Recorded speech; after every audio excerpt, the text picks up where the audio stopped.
బాగా ఉంది కదా. మొదటి వచనం పరిశుద్ధులు సంపూర్ణులగునట్లు నాకు ఇంకో స్లో చదవండి. దేవుని పిలుపు 5 రకాలుగా ఉంటుందన్నమాట వాస్తవం. ఆమె అమ్మా దొరకలేదా? యేసు రక్తమే. దేవుని పిలుపు ఎవరికైనా అంటే ప్రతి వ్యక్తి ప్రతి సంఘంలోనూ ఈ 5 రకాల పిలుపులు ఉంటాయి. అయితే ఈ 5 రకాల పిలుపులు ఎందుకు ఉండాలి అంటే పరిశుద్ధులట. ఎవరు ఎవరు వాళ్ళు పరిశుద్ధులే కదా? పరిశుద్ధులే కాదండి. ఇప్పుడు పరిశుద్ధులే సంపూర్ణులు అవ్వాలి అంటే పిలుపు ఉండాలట. ఆమేన్ ఆమేన్. ఫస్ట్ పరిశుద్ధులు చెప్పండి. సంపూర్ణులు అవ్వాలి అంటే ఈ పిలుపు సంఘంలో ఉండాలి. ఏ పిలుపులు మనం ముందు తెలుసుకున్నాం కదా. పిలుపు లేకుండా ఆ సంఘంలో పరిశుద్ధులు ఉన్నారు కానీ సంపూర్ణం కాలేరట. వాక్యం అదే కదా చెప్తుంది. మా సంఘంలో నుండి కాపురక్కనే ఉన్నారండి. అయితే ఆ సంఘంలో పరిశుద్ధులు ఉన్నారు కానీ సంపూర్ణం కాలేరు. ఆమేన్ ఆమేన్. మా సంఘంలో సువార్థికులు ఉన్నారు అయినా కానీ పరిశుద్ధులు ఉన్నారు కానీ సంపూర్ణం కాలేరు. ఒకటి, పరిశుద్ధులు సంపూర్ణం అవ్వాలి. 2, క్రీస్తు శరీరము క్షేమాభివృద్ధి చెందును. రెండో మాట బుక్ ఇవ్వండి సార్. ఇద్దరు వచ్చారు.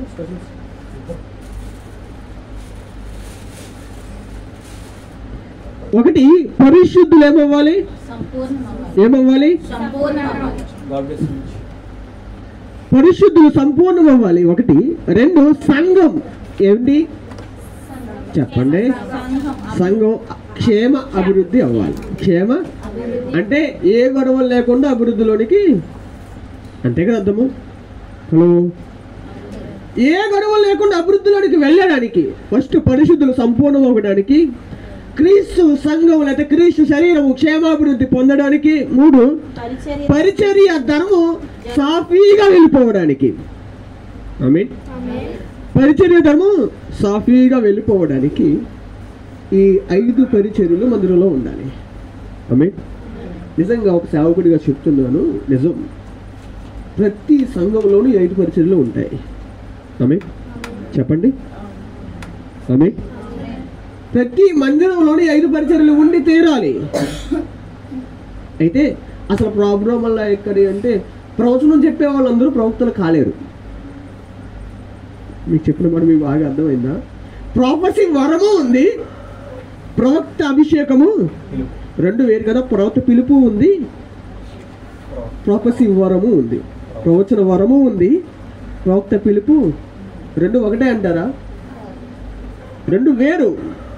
ఈ 2 ఎడమకం పిడమకంలా ఉంటాయి కానీ ప్రవచించే ప్రతి ఒక్కరు ప్రవక్తలు కాలేరు. ఆ ప్రవక్తకి కొన్ని క్వాలిటీస్ ఉన్నాయి బైబిల్లో. ఏమున్నాయి చెప్పండి? క్వాలిటీస్ ఉన్నాయి. సో సంఘం పరిశుద్ధులు సంపూర్ణం అవ్వడానికి, సంఘం క్షేమాభివృద్ధి పొందడానికి, పరిచర్య ధర్మం సాఫీగా వెళ్ళిపోవడానికి 5 ఉండాలి. ఒక మాట చెప్పమంటారా? 5 ఏళ్ళు మన దగ్గర లేవనుకోండి. హల్లెలూయా హల్లెలూయా హల్లెలూయా. 5 ఏళ్ళు లేవనుకోండి, భోజనం చేయడం ఈజీయా కష్టమా? ఇప్పుడు బొటనేలే లేదనుకోండి. బొటనేలు ఎవరు చెప్పారు? అపోస్తులు కదా. ఇది లేదనుకోండి, అన్నం కలుస్తుందా? మళ్ళీ ఇది లేకపోతే అన్నీ ఉంటేనే సాఫీగా ముద్ద లోపలికే, లేకపోతే వేరే వాళ్ళ తోడు లేకపోయినా బ్రతికేవచ్చు. బ్రతకడం కష్టం కాదు కానీ వేరే వాళ్ళ సహాయం పొందకుండా బ్రతకడం కష్టం. ఆమేన్. ఇప్పుడు జాగ్రత్తగా ఒక మాటలోనికి వెళ్దాం. నేను ఒక మాట తీసుకుని నేను వాక్యంలోనికి వెళ్ళిపోతాను. పేతురు రాసిన 2వ పత్రిక 1వ అధ్యాయం 10వ వచనం.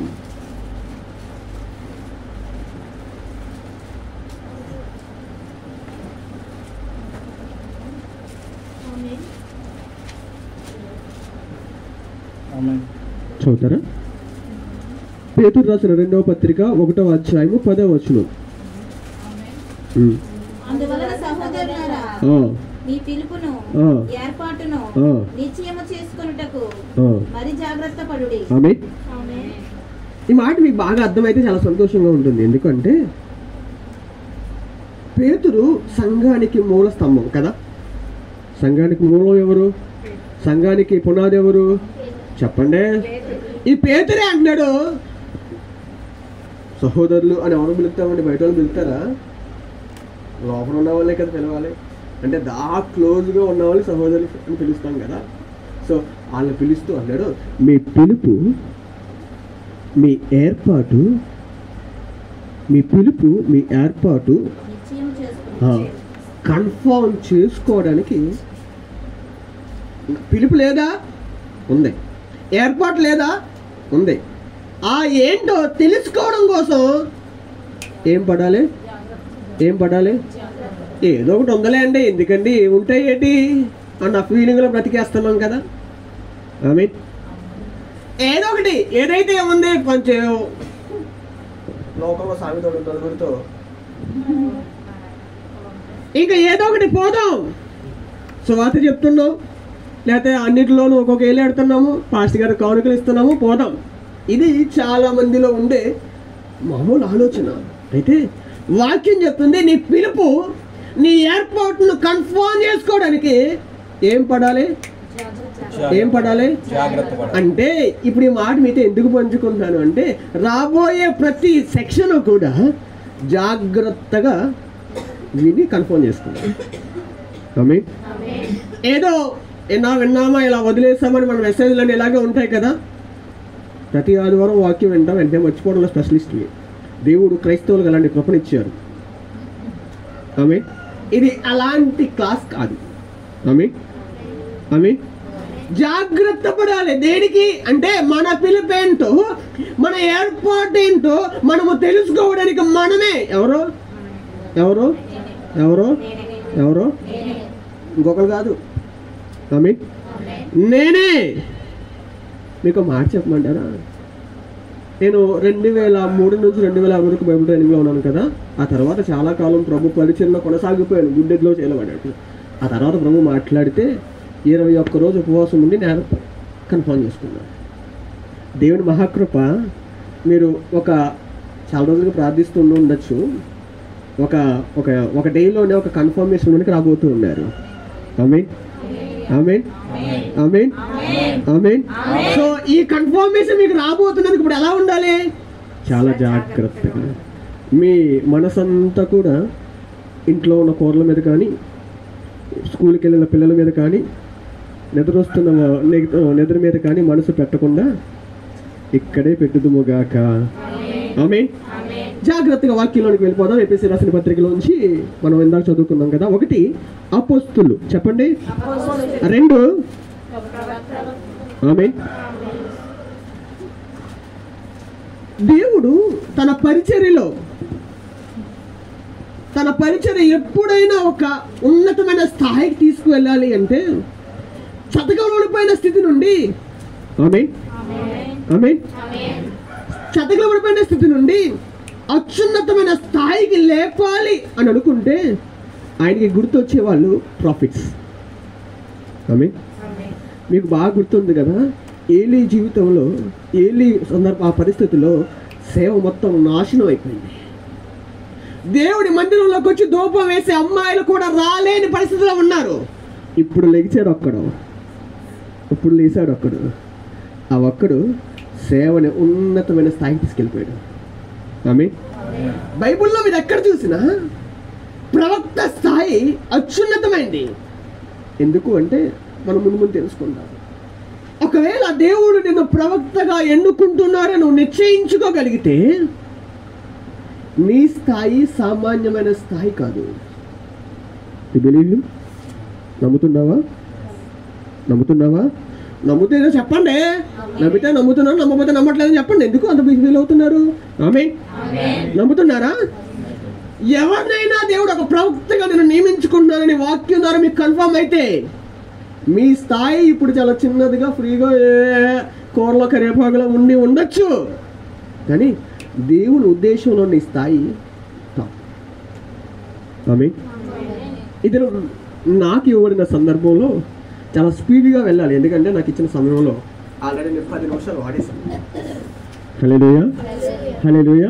ఇంకా 30 minutesలో నేను దగ్గర 4 పేపర్లు కవర్ చేయాలి. సో మీరు స్పీడ్గా వింటే నేను స్పీడ్గా చెప్పుకుంటూ పోతాను. ఆమేన్.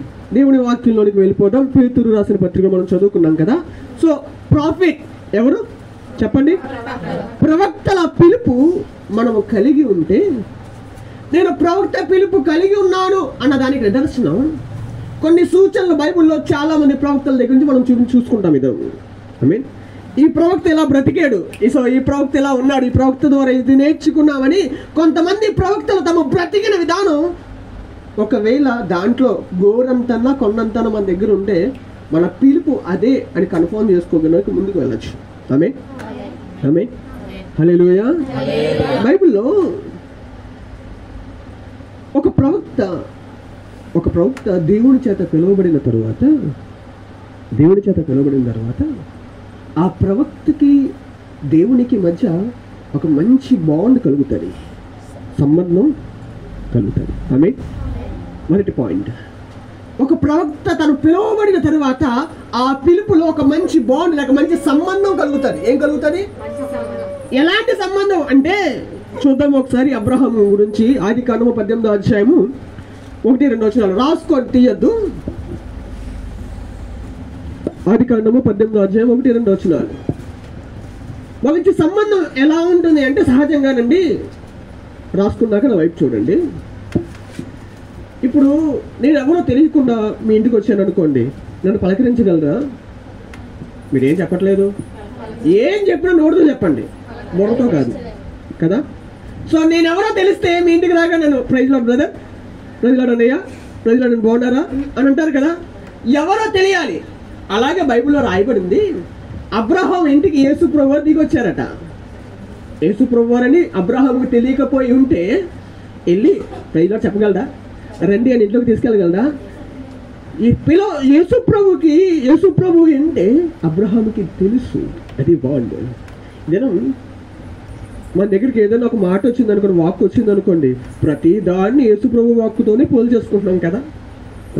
నీకు దేవునికి మధ్య ఒక బాండ్ ఉంటే, ఒక సంబంధం ఉంటే, ఏది దేవుని మాట ఏది దైవం మాట నీకు ఈజీగా తెలుస్తుంది. ఎవరైనా ఒక ప్రవక్తగా పిలువబడితే వాళ్ళు దేవుడితో ఒక మంచి బంధాన్ని కలిగి ఉంటారు. మీన్ దానికి నిదర్శనం ఒకటి అబ్రహాము, 2 బిలాము. రాసుకోండి సంఖ్యాకాండము 22వ అధ్యాయము 13వ వచనం. 22:13. దేవుడు దిగి వస్తే తనతో మాట్లాడి చాలా ఫ్రీగా మాట్లాడుకున్నాడు అక్కడ. 3 యోనా గ్రంథము 1వ అధ్యాయము 1వ వచనం. యోనా గ్రంథము 1వ అధ్యాయము 1వ వచనం. 1 అబ్రహాము, 2 బిలాము, 3 యోనా. ఆమేన్, ఆమేన్. దేవుడితో ఒక బంధాన్ని కలిగి ఉండగలిగే వాళ్ళు ఎవరు అంటే ప్రాఫిట్స్. ఆమేన్. ప్రవక్తలు దేవుడితో ఒక బంధాన్ని కలిగి ఉంటారు. ఎలా అంటే ఈజీగా వచ్చి మాట్లాడుకునే అంత స్థాయిలో. ఆ కింద పాయింట్, 2వ పాయింట్, ప్రవక్త దగ్గరికి దేవుడే దిగొస్తాడు. ఆమేన్. ప్రవక్త దగ్గరికి దేవుడే. అసలు మళ్ళంటి వాళ్ళు దేవుని దగ్గరికి వెళ్ళడానికి పైకి వెళ్ళాలి. ప్రే చేసుకుని ఆత్మను జాగ్రత్తగా దేవుని దగ్గరికి అనుసంధానం చేసుకోవాలి కదా. దేవుని దగ్గరికి వెళ్ళడం చాలా కష్టం. చాలాసేపు థ్యాంక్స్ మాట్లాడుకుని చాలాసేపు ఒక ప్రశాంతతలోకి వెళ్ళి అప్పుడు దేవునితో కనెక్ట్ అవుతాం. కానీ ఈ ప్రాఫిట్స్కున్న అదృష్టం ఏంటి అంటే, ప్రవక్తగా పిలుపొందుకున్న వాళ్ళ అదృష్టం ఏంటి అంటే దేవుడే వస్తాడు. దానికి ఉదాహరణగా అబ్రహాము 18వ అధ్యాయం 2వ వచనం.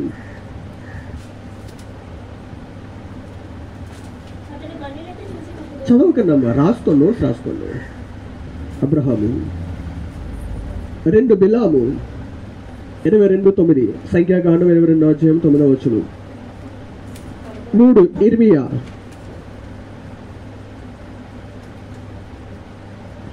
20 గ్రంథం 1వ అధ్యాయం 4వ వచనం. 4 ఎహెచ్కేలు గ్రంథము 1వ అధ్యాయము 2, 3 వచనాలు.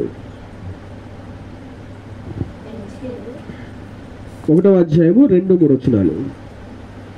ఈ నలుగురు దగ్గరికి ఈ 4 సందర్భాలలో వివిధ సందర్భాల్లో దేవుడే దిగి వచ్చి దేవుడే దిగి వచ్చి వారితో మాట్లాడేట్టుగా చదువుకోవచ్చు.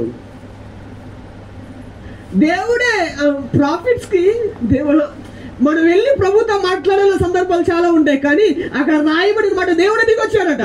దిగి వచ్చినా బిలాముతో అంటాడా, నీ ఇంట్లోకి ఎవరు వచ్చారు ఎవరల్లో అని అడుగుతాడు ఫ్రీగా. అంటే ఇప్పుడు ఎవరన్నా మా ఇంటికి వచ్చారనుకోండి, పాచిగా వస్తారు కదా, అడుగుతారు కదా, మా ఇంట్లో చుట్టాలు వస్తారు, అప్పుడప్పుడు వచ్చి వెళ్తుంటారు, ఆయన చాలాసార్లు వస్తారు.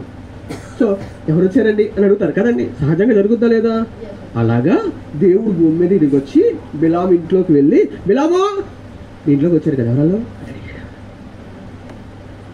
ఐ మీన్ ఒక ప్రవక్త దగ్గరికి దేవుడు దిగి వస్తాడు. ఐ మీన్ 3వ పాయింట్లోకి వెళ్ళిపోదామా? ప్రవక్త దేవుని నోరుగా ఉంటాడు. ప్రవక్త దేవుని నోరుగా ఉంటాడు. రాసుకున్నారు ఈ పాయింట్? ఒక ప్రవక్త దేవునికి నోరుగా ఉంటాడు. అయితే ఏదైనా దేవుడు మాట్లాడాలి అనుకుంటే ఈ ప్రవక్త దగ్గరికి వచ్చి, నానా నీకు చెప్తున్నా చెప్పు అనాలి. ఆమె డైరెక్ట్గా చెప్పచ్చు కదండి, డైరెక్ట్గా దేవుడు చెప్పే అవకాశాలు లేవా? హలో. కానీ ప్రవక్తకి దేవుడు ఇచ్చే ఆధిక్యత లాంటిది. నానా నీకు చెప్తాను చెప్పెళ్ళి. అలా దానికి ఉదాహరణగా చూద్దామా? 20 గ్రంథం 1వ అధ్యాయం 7వ వచనం.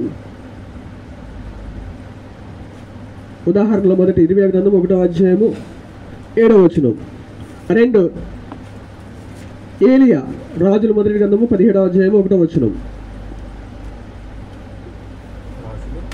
మొదటి గ్రంథము 17వ అధ్యాయము 1వ వచనం.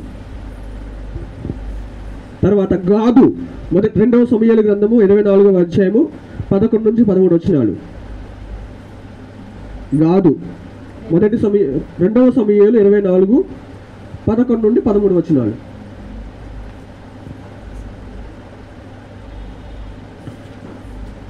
తర్వాత 4 నాతాను 2వ సమూయేలు 12వ అధ్యాయం 1వ వచనం. నాతాను వీళ్ళందరూ, నేను చెప్పిన వాళ్ళందరూ ప్రాఫిట్సే. వాళ్ళ దగ్గరికి దేవుడు వచ్చి ఏం చెప్పాలో వాళ్ళకి చెప్పిన సందర్భాలు మనం ఇప్పుడు నేను చెప్తున్న విషయాలు. 5వది ఎహెచ్కేలు గ్రంథము 3వ అధ్యాయము 17వ వచనం. 3వ అధ్యాయము 17వ వచనం. ఆమేన్. మొదటి రాజులు 17 ఏలియా.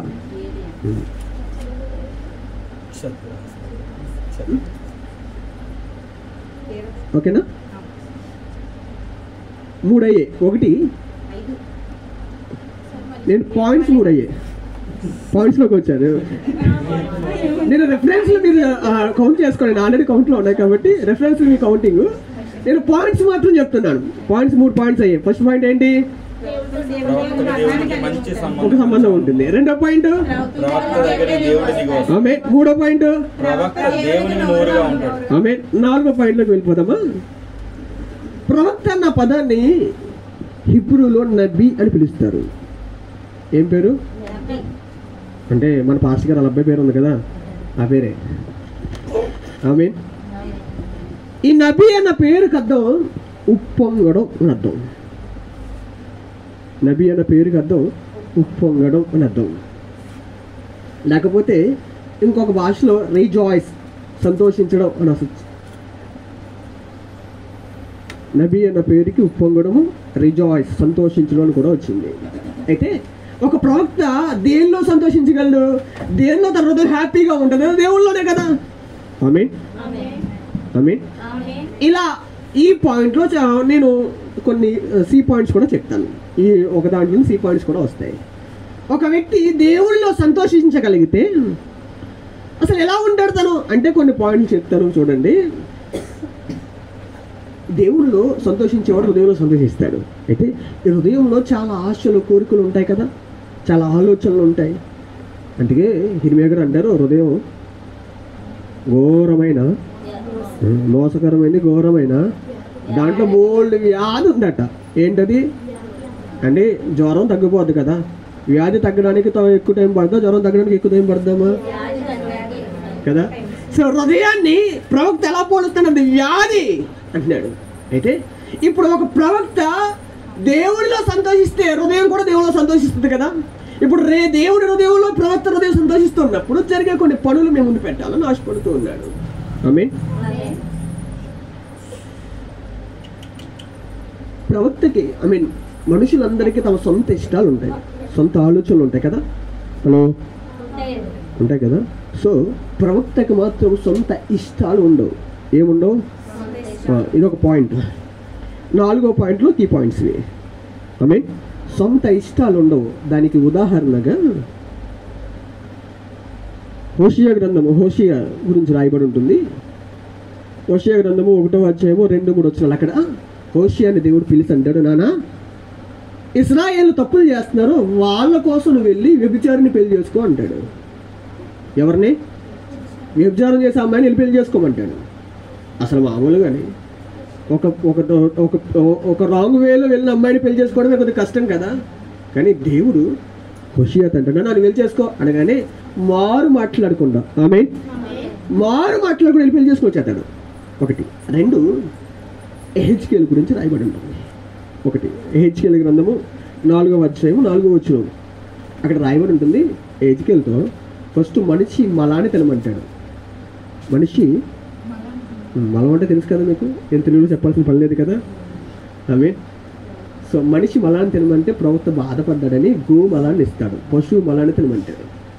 ఆ తర్వాత ఒక చోట చాలా రోజులు పడుకుని ఒకవైపే పడుకోమంటాడు. అసలు ఒకవైపు పడుకోవడం, రాత్రి యూటర్న్ తీసుకుంటాం కదా మనం, అవునా కదా. అంటే ఇలా పడుకున్న వాళ్ళు ఎలా తిరిగి వస్తాం. నా కొడుకు అయితే మరీ దారుణంగా పక్కంతా మొత్తం ఏం చేస్తాడు. వీళ్ళ అబ్బాయి అయితే మరీ దారుణం అనుకున్నది వేరే విషయం. అలాంటిది ప్రవక్తతో దేవుడు చెప్తాడు, నానా ఒక పక్కే పడుకో, అలాగే పడుకుని ఉండాలి అంటే చాలా రోజులు మారు మాట్లాడుకుని పడుకున్నాడు. సో ఈ 2 విషయాలను బట్టి ప్రవక్తకి సొంత ఇష్టం ఉండదు. దేవుడు చెప్పిందే వేదం, దేవుడు చెప్పిందే. ఈ పాయింట్లో రెండవ పాయింట్ ప్రవక్త మనసు దేవుడిలా ఉంటుంది. ప్రవక్త మనసు దేవుడిలా ఉంటుంది. దీనికి ఉదాహరణ, దేవుడు రాజుగా సౌలుని అభిషేకించాడు కదా. ఈ రాజుగా అభిషేకింపబడిన సౌలు దేవునికి వ్యతిరేకంగా పనిచేయడం ప్రారంభిస్తాడు. ప్రవక్తను పంపించి, నేను రాజుగా చేసినందుకు నేను ఫీల్ అయ్యానని దేవుడు చెప్పమంటే ప్రవక్తలు చెప్తాడు. ఈ పనితో ప్రవక్త పని అయిపోయింది కదా. కానీ ఆ వాక్యం రాయబడి ఉంటుంది 1 సమూయేలు గ్రంథము 15వ అధ్యాయం 35, 16వ అధ్యాయం 1లో రాయబడి ఉంటుంది. ప్రవక్త బాధపడుతూ ఉండిపోతే దేవుడు దిగొచ్చి, నానా ఇంకా బాధపడకలే, ఇంకొకరిని చూశాను అని దేవుడు బ్రతిమాలుకుంటున్నాడు. దేవుడు ఏ విషయంలో ఫీల్ అయ్యాడో ప్రవక్త ఆ విషయంలో ఫీల్ అవుతాడు. ఈ మాట దీనికి నేను పెట్టిన పాయింట్ పేరు ప్రవక్త మనసు దేవునిలా ఉంటుంది. అంటే దేవుడు ఏ విషయాల్లో బాధపడతాడో దాని విషయాల్లో ప్రవక్త వేరుగా చెప్పవలసిన లేదు, ప్రవక్త బాధపడిపోతాడు. మీరు వచ్చిన వ్యక్తుల గురించి పెద్దగా పట్టించుకోకండి, వాళ్ళు వచ్చి లోపలికి వెళ్ళిపోతుంటారు. నా వైపు చూస్తే మనం ముందుకు వెళ్ళిపోవచ్చు, ఎందుకంటే సమయం చాలా పరిగెడుతుంది. ఇప్పుడు ప్రవక్త మనస్సు దేవుడిలా ఉంటుంది కదా. ఇప్పుడు 3వ పాయింట్,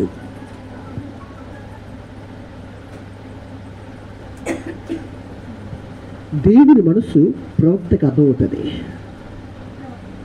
దేవుని మనస్సు ప్రవక్తకి అర్థమవుతుంది. దేవుని మనస్సు ప్రవక్తకి అర్థమవుతుంది. దీనికి ఉదాహరణగా యోనా గ్రంథము 4వ అధ్యాయము 2వ వచనం, అలాగే అబ్రహాం దగ్గర కూడా మనకి స్టోరీ అర్థమవుతుంది.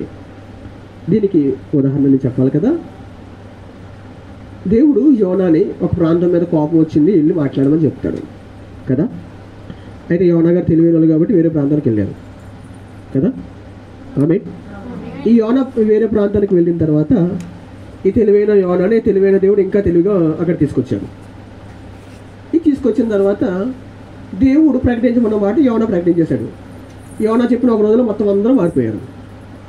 అందరూ మోకాలు వేస్తారు, అందరూ గోడు బట్టలు కడుకుని అందరూ ఎడుతున్నారు, రాజుతో సహా, చిన్నపిల్లలు, పశువులతో సహా. యోనా గారికి బాధ వచ్చింది. ఏమొచ్చింది? ఈ బాధ వచ్చి అంటున్నమాట అక్కడ రాయబడి ఉంటుంది, నీ గురించి నాకు తెలుసు, నువ్వు చెయ్యమని నాకు తెలుసు, నీ మనసు నాకు తెలుసు, అందుకే వెళ్ళన్నాను అంటాడు అక్కడ. అంటే దేవుడు ఏది చేస్తాడో, దేవుడు ఎలా ఫీల్ అవుతాడో ఎవరో తెలుస్తుంది. మీకు ఒక క్లారిటీ వచ్చిందా? 3 పాయింట్ 4 పాయింట్ ఈ దీంట్లోనే నబీలోనే ఈ పాయింట్లు. ప్రవక్త నడవడి దేవుని మాటను బట్టి ఉంటుంది. ప్రవక్త నడవడిక దేవుని మాటను బట్టి ఉంటుంది.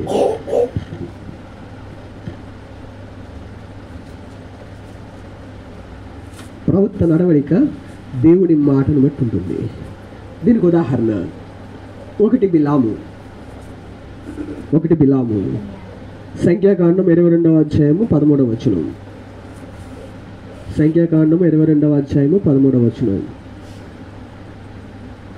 మీరు వినండి, వింటే సూపరు. రాసుకునే దానికన్నా విన్నా చాలా మంచిది. ఆమేన్. ఇక్కడ రాయబడిన విషయం ఏంటి అంటే, బిలాము దగ్గరికి ఒక అప్లికేషన్ వచ్చింది. అయ్యా నువ్వు రావాలి, నువ్వు వచ్చి శపించేస్తే అలా నాశనం అయిపోతారు. సో ప్లీజ్ కమాన్, మీకోసం వజ్రాలు, వైడూర్యాలు, ధనం, బోల్ అనేవి రెడీగా ఉన్నాయి, మీరు వస్తే అంటే మీకు ఇచ్చేస్తాము అని అంటారు. ఈయన అంటాడు, సరే మీరు వచ్చారు కదా, నేను అడగాల్సి కూడా ఒకడు ఉన్నాడు, అడిగి చెప్తాను అన్నాడు కదా. ఆమె అడగవలసిన వాడిని అడిగిన ఏం చెప్పాడంటే వద్దు అని చెప్పాడు. వద్దు అని నేను ఇందాక ఏ పాయింట్ ఏంటి చెప్పిన పాయింట్, ప్రవక్త నడవడిక దేవుని మీద ఆధారపడి.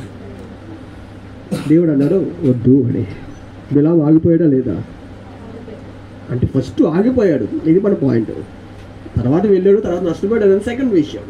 అని దేవుడు వద్దు అంటే ఆగిపోవాలి. ఏం చేయమంటే మనలో చాలామంది చాలా మంచి వాళ్ళు ఉంటారండి, ఆయన వద్దన్నా కానీ తర్వాత ఆయన బతిమాలుకోవచ్చు. ఎప్పుడు వెళ్ళి నాశనం అయిపోయి వచ్చేసాక కదా. చాలామంది ఇలా ఆలోచిస్తారు, మన దేవుడు కనికర పూర్ణుడు. ఏ పూర్ణుడు?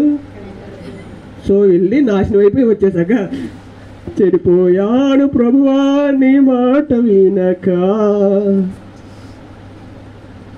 చెదరిపోయాను ప్రభువా నీకు లోబడక. అక్కడ ఆ రెండో మాటలు, చూచుచున్న దేవుడవు నీవని నీకు మరుగైనదేది లేదని అంటాస్తాడు. మంచి చాలా బాగుంటుంది ఆ పాట. చెడిపోయాడట, చెదరిపోయాడంట. ఎందుకు? వాడంట. బిలాము తర్వాత జరిగిన చరిత్ర అదే కదా. సో అదంతా మనకు అనవసరం కాబట్టి మేము మీతో పంచుకుంటుంది. దేవుడు వద్దు అంటే ప్రవక్త మానేస్తాడు. ఎవరు?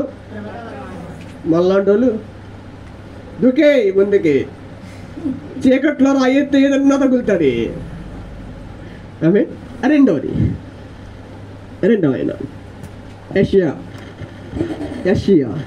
యెషయా గ్రంథము 38వ అధ్యాయము 1 నుంచి 5 వచనాలు.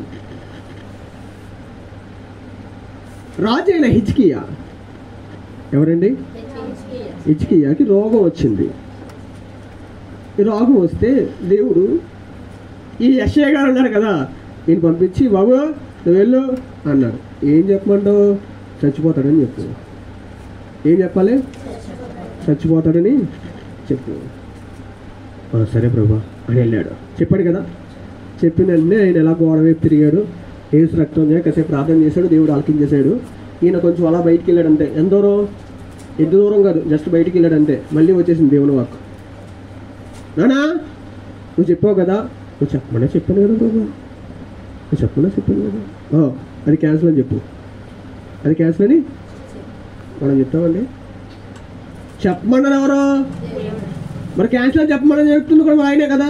ఇప్పుడు క్యాన్సిల్ అని చెప్పడం మనకి చాలా నామోసి కదండి. ఒక్కసారి చెప్పిన మాట నెరవేరకపోతే ఎందుకు చేయలేదు ప్రభా, చేస్తానన్నావు కదా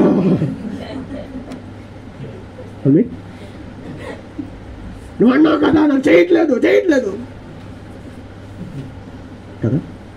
అయితే ప్రవక్త దగ్గరికి దేవుడు వెళ్ళి ప్రవక్తతో అంటాడు, నానా అది ఆగిపోయిందని చెప్పు, తన జీవితం బాగుపడుతుందని చెప్పు అనగానే మారు మాట్లాడకుండా దేవుడు చెప్పమన్నాడు అని చెప్పాడు అని వెనక్కి వెళ్ళి లేదని చెప్పేశాడు. ఆమె ఈ పాయింట్ పెట్టిన పేరేంటి? ప్రవక్త నడవడిక దేవుని మాట మీద ఆధారపడి ఉంటుంది. దేని మీద? ఒక ప్రశ్న మిమ్మల్ని అడగనివ్వండి, మన నడవడిక ఎవరి మాట మీద ఆధారపడి ఉంటుందో మీకే బాగా తెలియాలి. యేసు రక్తమే. ఆమేన్. ఈ 4వ పాయింట్ పూర్తయింది. 4వ పాయింట్లో నేను 4 పాయింట్ చెప్పాను కదా, చెప్తారా కొంచెం ఏమన్నా? ప్రవక్త మనసు దేవుళ్ళ ఉంటుంది. ప్రవక్త మనసు దేవుని మనసు ప్రవక్తగా అర్థమవుతుంది. యేసు రక్తమే జయం. 4వ పాయింట్. ప్రవక్త నడవడిక దేవుడు మార్గం పెడతాడు. 5వ పాయింట్లోకి వెళ్ళిపోతాం.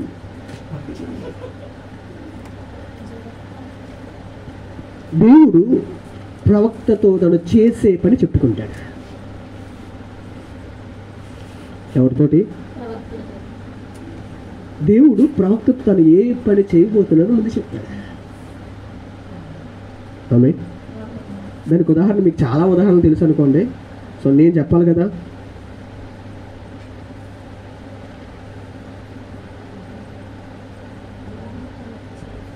ఒకటి ఎహెజ్కేలు గ్రంథం. ఎహెజ్కేలు 8వ అధ్యాయం 13వ వచనం. ఎహెజ్కేలు గ్రంథము 8వ అధ్యాయము 13వ వచనం.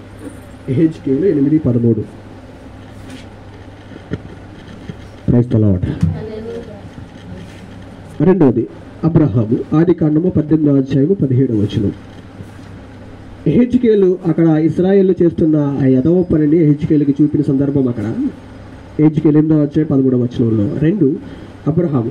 దేవుడు సొదొమ గొమొర్రాను నాశనం చేయబోతున్నానని ఎవరికి చెప్పాడు కదా? మరి అబ్రహాము పనే ఉంది, సొదొమ గొమొర్రా వేరు కదా. అయినా తను చెయ్యబోయే పని అదేదైనా కానీ మంచి అయినా చెడైనా ఎవరితో పంచుకుంటాడు? ఆమె. మూడోది బిలాము. 1 ఎహెజ్కేలు, 2 అబ్రహాము. అబ్రహాము ఆదికాండము 18వ అధ్యాయం 17వ వచనం అండ్ 20వ వచనం. 3 బిలాము. సంఖ్యాకాండం 22వ అధ్యాయం 12వ వచనం. ఆ బిలాము గురించి రాయబడిన మాట అక్కడ ఏంటంటే, నా ప్రజలు ఆశీర్వదించబడిన వాళ్ళు, నా ప్రజలు ఆశీర్వదించబడిన వాళ్ళు, వాళ్ళని శపించకూడదు అని దేవుడు చెప్పుకున్నాడు. ఆమె. 3 విషయాలు అయిపోయిందా? 1 తను చేయబోయే పనిని దేవుడు ప్రవక్తతో పంచుకుంటాడు. దానికి ఉదాహరణగా ఇశ్రాయేలు. ఎహెజ్కేలు గ్రంథము 8వ అధ్యాయం 13వ వచనం. ఆదికాండము 18వ అధ్యాయం 17వ వచనం.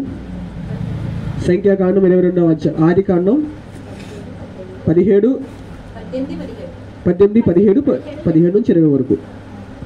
సంఖ్యాకాండము 22వ అధ్యాయము 12వ వచనం. 22వ అధ్యాయము 12వ వచనం. అక్కడ బిలాము. ఓకేనా?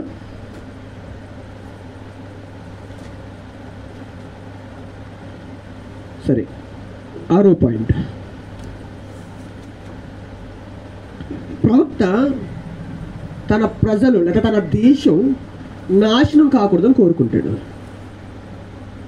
ప్రవక్త తన దేశము, తన గ్రామం, తన ఇల్లు, తన తన తన తన చుట్టూ ఉన్నది ఏది కూడా నాశనంలోకి వెళ్ళకూడదని కోరుకుంటాడు. ఇంకొక మాటలో చెప్పాలంటే ప్రవక్త ఎవరి నాశనాన్ని ఇష్టపడడు. దానికి ఉదాహరణ అబ్రహాము. సొదొమ నాశనం అయిపోతుందంటే దేవుని దగ్గర చాలా భయంతో, చాలా ఇబ్బందికరమైన పరిస్థితుల్లో ప్రార్థన చేసిన సందర్భం 18:22. ఆదికాండము 18:22.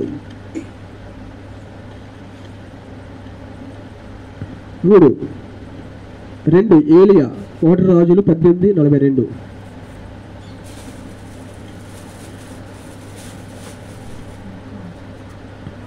సొదొమ వరకు ప్రార్థన చేసిన అబ్రహాము. 2 ఏలియా.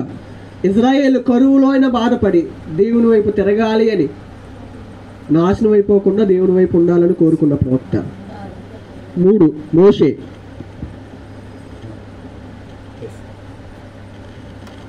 3 మోషే.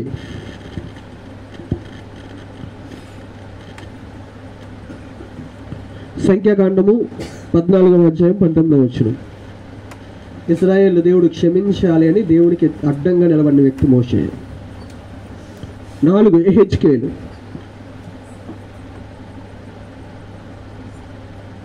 ఎహెజ్కేలు గ్రంథము 9వ అధ్యాయం 8వ వచనం. ఎహెజ్కేలు గ్రంథము 9వ అధ్యాయము 8వ వచనం. ఎహెజ్కేలు 9:8. అబ్రహాము సొదొమ వరకు ప్రార్థన చేశాడు. ఏలియా ఇజ్రాయేల్ కరువు నుండి విడిపించబడాలి, కరువులో నుండైనా దేవుడు రక్షించి వారిని మారుమనసు ఇవ్వాలని ప్రార్థన చేశాడు. మోషే ఇజ్రాయేల్ దేవుడు క్షమించాలని అడ్డం నిలబడ్డాడు. హెచ్కేలు శేషించిన వారు క్షేమంగా ఉండాలని ప్రార్థన చేశాడు. ఆమె అయిపోయిందా?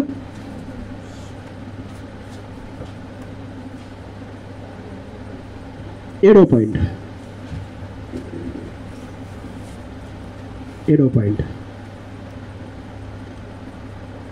ప్రవక్త దృష్టి, ప్రవక్త కన్ను దేశం మీద, దేశ ప్రజల మీద ఉంటుంది.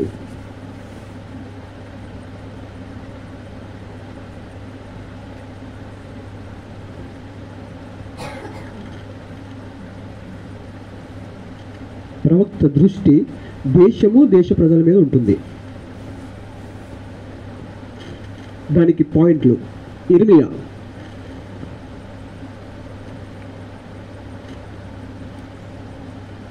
ఇర్మియా గ్రంథము 21వ అధ్యాయము 8-9 వచనాలు. ఇర్మియా గ్రంథము 21, 8, 9 వచనాలు, 8 and 9. ఇర్మియాతో దేవుడు మాట్లాడి మీరు బబులోనికి వెళ్ళిపోతే బ్రతుకుతారు అని చెప్పిన సందర్భం అది. ఎక్కడుంటే నాశనం అయిపోతారు, మీరు బబులోనికి వెళ్ళిపోతేనే దేశం, దేశ ప్రజలు క్షేమంగా ఉంటారని చెప్పిన సందర్భం అది. 2 సమూయేలు, 1 సమూయేలు 8వ అధ్యాయము 6-7 వచనాలు. 1 సమూయేలు 8వ అధ్యాయము 6-7 వచనాలు. ఇక్కడ రాయబడిన సందర్భం, ఇజ్రాయేళ్ళు సమూయేలు దగ్గరికి వచ్చి, బాబు ఇంతవరకు ప్రవక్తల ద్వారా మేము చాలా సంతోషించాము, కానీ ఈసారి మాకు రాజు కావాలి అని అడుగుతారు. ఆ రాజు రావడం దేవునికి కానీ సమూయేలుకు కానీ ఏమాత్రం సంతోషాన్ని కలిగించదు. చాలా బాధపడిన సందర్భం ఉంటుంది అక్కడ. దేశం ఎలాగైనా క్షేమంగా ఉండాలని కోరుకుంటారు ప్రవక్తలు. ఆమె 8వ పాయింట్, 10 నిమిషాలు మాత్రమే ఉంది. 8వ పాయింట్, ప్రవక్త ఆత్మలో ప్రయాణిస్తాడు. ప్రవక్త ఆత్మలో జర్నీ చేస్తాడు, ముందుకి కాలం, ముందుకి కాలం వెనక్కి కూడా. ప్రవక్త ఆత్మలో ప్రయాణం చేస్తాడు, కాలం ముందుకి వెళ్తాడు, కాలం వెనక్కి కూడా వెళ్తాడు. English please. Hallelujah, amen, hallelujah. దానికి ఉదాహరణ అహియా.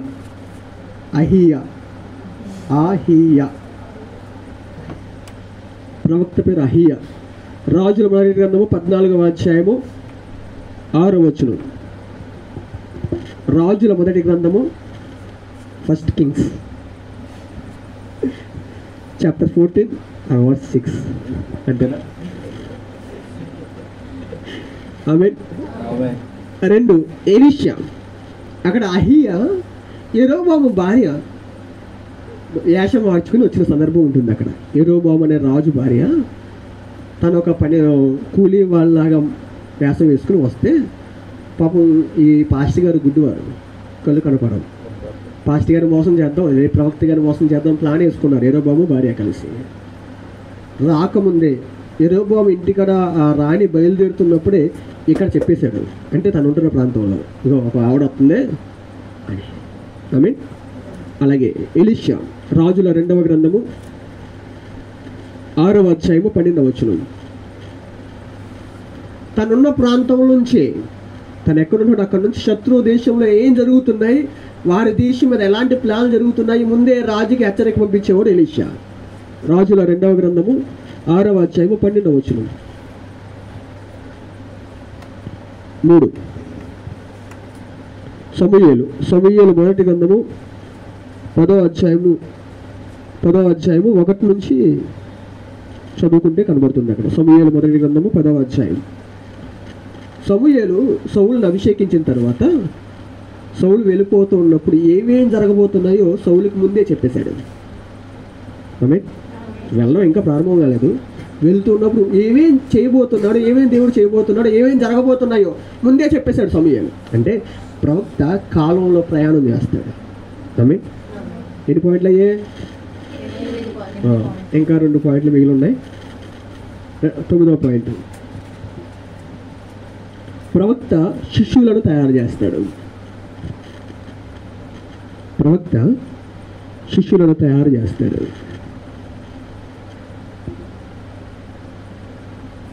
ఇంకొక మాట చెప్పాలి అంటే ప్రవక్త మందిరాలు కట్టుకోవడం, తన లాంటి ప్రవక్తను తయారు చేస్తాడు. ఇందాక ఫాస్ట్ గారు అన్నారు కదా, ప్రాఫిట్స్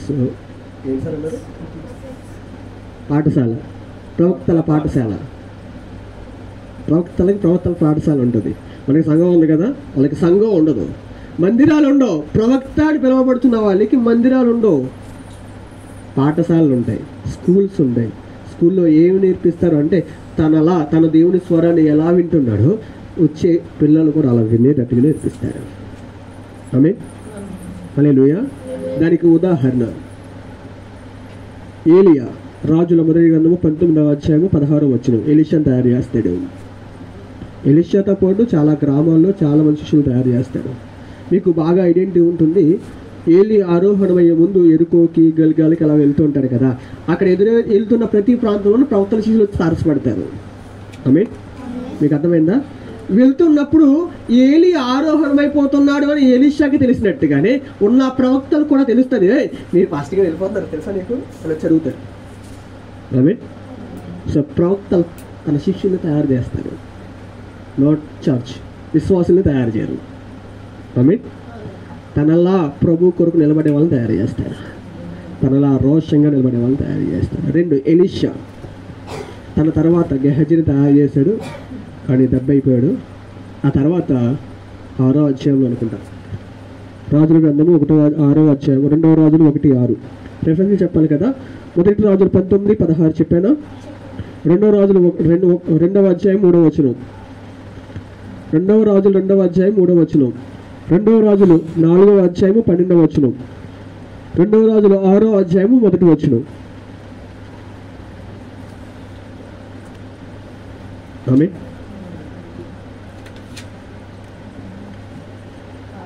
ప్రవక్తలు శిష్యుల్ని తయారు చేస్తారు, మందిరాల్ని కాదు.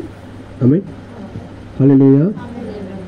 ప్రవక్తగా పిలువబడుతున్నామని చెప్పి చాలామంది శిష్యులను మందిరాలను ఏర్పాటు చేసుకుంటున్నారు కదా, అది వాక్యానికి వ్యతిరేకం అన్నమాట. ఇంకొక మాట చివరిది, ప్రవక్తల శరీరము దేవుని మహిమతో ఉంటుంది. ప్రవక్తల బాడీ దేవుని మహిమతో బ్రతుకుతుంది. ఇంకొక మాటలో చెప్పాలంటే దేవుని వాక్కు చేత బ్రతుకుతుంది.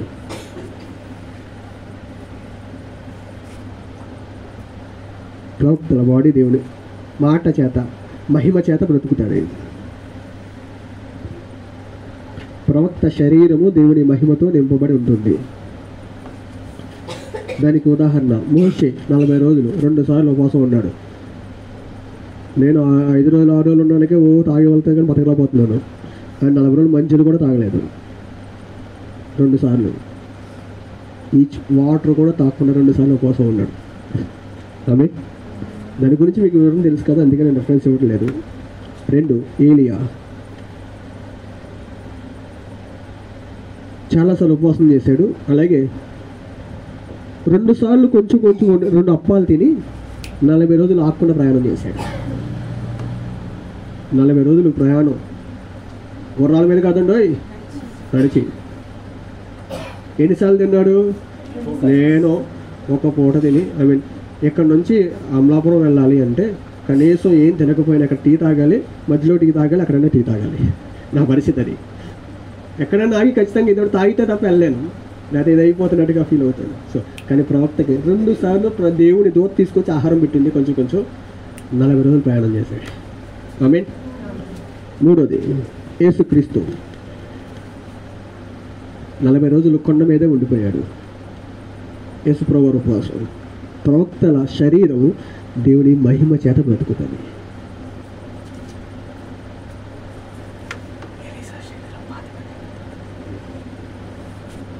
మూడు 4 ఎలీషా శరీరం దేవుని మహిమతో నింపబడుతుందని చెప్పాను కదా. ఎలీషాని చనిపోయిన తర్వాత పాతి పెట్టడం జరుగుతుంది కదా.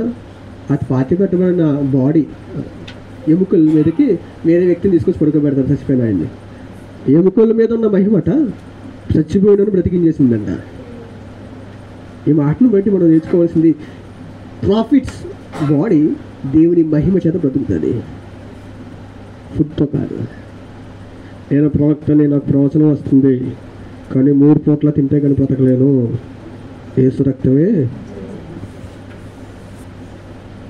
నీరసం వస్తే పోతాను, బాబోయ్ అయ్యి బాబోయ్ అమ్మ బాబోయ్. కొంతమంది ప్రవక్తలు ఉంటారు, ఇండక్షన్ చేసి కూడా భయపడుతుంటారు. ఆమేన్, హల్లెలూయా, హల్లెలూయా. గుమ్మడికాయ దొంగలారంటే భుజంగా నిక్కుడు వాళ్ళు కూడా కొంతమంది ఉన్నారులేండి. యేసు రక్తమే చేయం. ఆమేన్. ప్రవక్త పిలుపు కలిగి ఉంటే, ప్రవక్తగా దేవుడు పిలుస్తున్నాడని ఒక ఆలోచన నీకుంటే 10 పాయింట్స్ ఉన్నాయి, 10 పాయింట్స్ ఉన్నాయి, 10 లక్షణాలు ఉన్నాయి. ఈ లక్షణంలో ఏ లక్షణం లేకుండా నేను ప్రవక్తగా పిలువబడ్డానని చెప్తే అబద్ధం అవుతుంది. స్టార్టింగ్ ఎంతో కొంతలో ఉండాలి. ఆమేన్, ఆమేన్. నేను ప్రవక్తని, దేవుడు నన్ను ఆ ప్రవచనం ఆ నిరీక్షణలో పిలిచాడు, ఆ పిలుపు నాకుంది అని చెప్తున్నావు కదా, నిజమే అయి ఉండొచ్చు. అయితే ఏ లక్షణమైనా నీ దగ్గర కొన్ని ఉన్నాయా? 10 లక్షణాల్లో 1-2 లక్షణాలు నీ దగ్గర ఉండాలి. సహజంగానండి, ఎవడెలా పోతే మనకేంటి, హ్యాపీగా మనం మన దేవుడు చెప్పిన పని చేసి వచ్చేద్దాం అని ఫీల్ అయ్యే వాళ్ళు ఉంటారు. అలా చెప్తాను, రోడ్డు మీద ఏదో జరిగింది సంథింగ్, అది నేను బాధిస్తాను. ఏమవ్వాలి? బాధిస్తాను. కానీ మనకి ఏమవుతుందంటే, ఎవరు పోతారు, యేసు రక్తమే. మనకి దేవుడు అప్పగించాడు, సో చేయమన్నాడు, వెళ్ళామో 4 పత్రిక ఇచ్చేసావా, యేసు రక్తమే.